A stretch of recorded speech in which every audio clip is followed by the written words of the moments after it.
मैं हूं राम गोपाल धनगर और आप देख रहे हैं धनगर शक्ति न्यूज पर आज के मुख्य समाचार मेरे साथ। आइए चलिए मेरे साथ डालते हैं आज की खबरों पर एक नजर। केंद्रीय मंत्री वीके सिंह ने राजस्थान में एक प्रेस वार्ता को संबोधित किया। इस दौरान उन्होंने विपक्षी पार्टी कांग्रेस और उनके नेताओं पर निशाना साधने के साथ पीओके पर भी बात की। वीके सिंह ने पीओके को भारत में मिलाने की लोगों की मांग पर अपनी प्रतिक्रिया दी है। उन्होंने लोगों से इंतजार करने को कहा और साथ ही कहा कि पीओके अपने आप ही भारत में मिल जाएगा। जब उनसे पूछा गया कि लोगों ने मांग की है पीओके को भारत में विलय किया जाए, इसका जवाब देते हुए उन्होंने कहा पीओके अपने आप ही भारत में विलय हो जाएगा, कुछ समय इंतजार करें। पाकिस्तान के खिलाफ बड़ी जीत हासिल करने के बाद अब टीम इंडिया मंगलवार को सुपर 4 में श्रीलंका से भिड़ेगी। यह मैच भी कोलंबो के आर प्रेमदासा स्टेडियम में ही खेला जाएगा। यह वही मैदान है जहां बारिश की वजह से भारत पाकिस्तान का मैच रिजर्व डे में पहुंचा था। हालांकि मौसम की मार का प्रभाव भारत श्रीलंका मैच में भी देखने को मिल सकता है। यह मुकाबला दोपहर 3 बजे शुरू होगा, जबकि टॉस उससे आधे घंटे पहले यानी दोपहर 2:30 बजे होगा। G20 शिखर सम्मेलन की शानदार मेजबानी और नई दिल्ली लीडर्स डिक्लेरेशन और सर्वसम्मति के साथ स्वीकारे जाने के लिए भारत और पीएम मोदी के नेतृत्व की दुनिया भर में तारीफ हो रही है। ज्यादातर वैश्विक मीडिया घरानों ने वैश्विक दक्षिण की आवाज के रूप में भारत के बढ़ते दबदबे की तारीफ की है।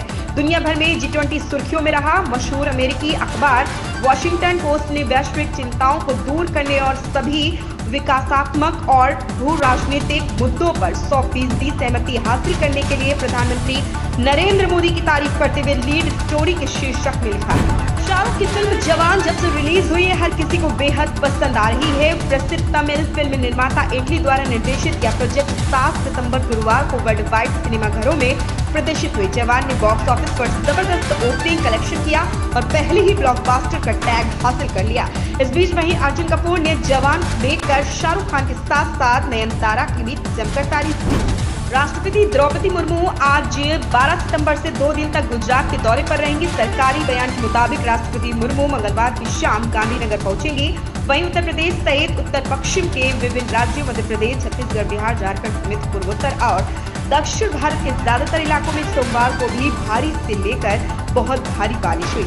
इसके अलावा अफ्रीकी देश लीबिया में विनाशकारी तूफान और बाढ़ ने भयंकर तबाही मचाई। देश के पूर्वी तटीय शहरों में बाढ़ के कारण 2000 से ज्यादा लोगों की मौत हो गई।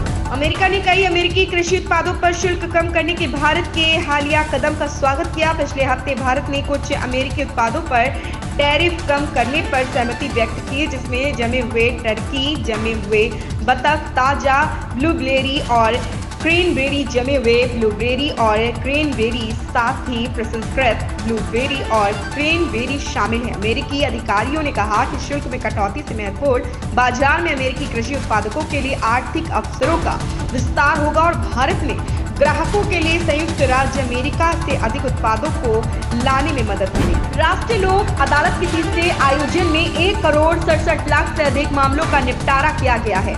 इनमें से 32,27,000 मामले लंबित थे और 1,35,00,000 मामले प्री लिटिगेशन वाले थे।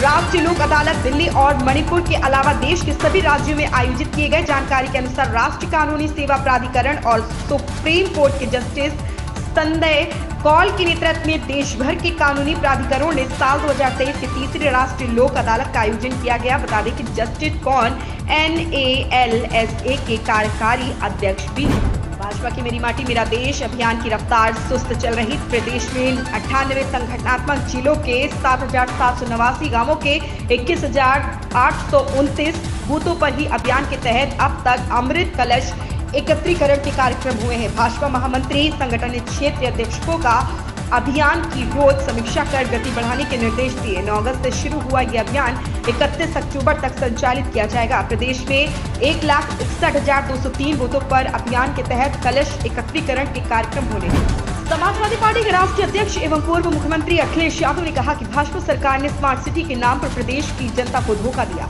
उन्होंने आरोप लगाया कि स्मार्ट सिटी के नाम पर आए बजट में जमकर लूट और भ्रष्टाचार हुआ, जिसका नतीजा सबके सामने है। राजधानी लखनऊ समेत अन्य जिलों में हुई बरसात से हालात खराब है। बारिश से भाजपा की स्मार्ट सिटी बह गई है। पर्यटकों को अवकाशी के घाटों की सैर बनारस में ही बना डबल डेकर बजड़ा श्री विश्वनाथम कराएगा। यह बजड़ा वोकल फॉर लोकल और मेड इंडिया की मिसाल है। 80 घाट पर स्वदेशी तकनीक पर इस बजड़े को 3 महीने में तैयार किया गया है। ये बजड़ा लंबाई में अलकनंदा क्रूज से 5 फीट बड़ा है। 120 यात्रियों क्षमता वाले इस बजड़े के निर्माण पर 80 लाख रुपए खर्च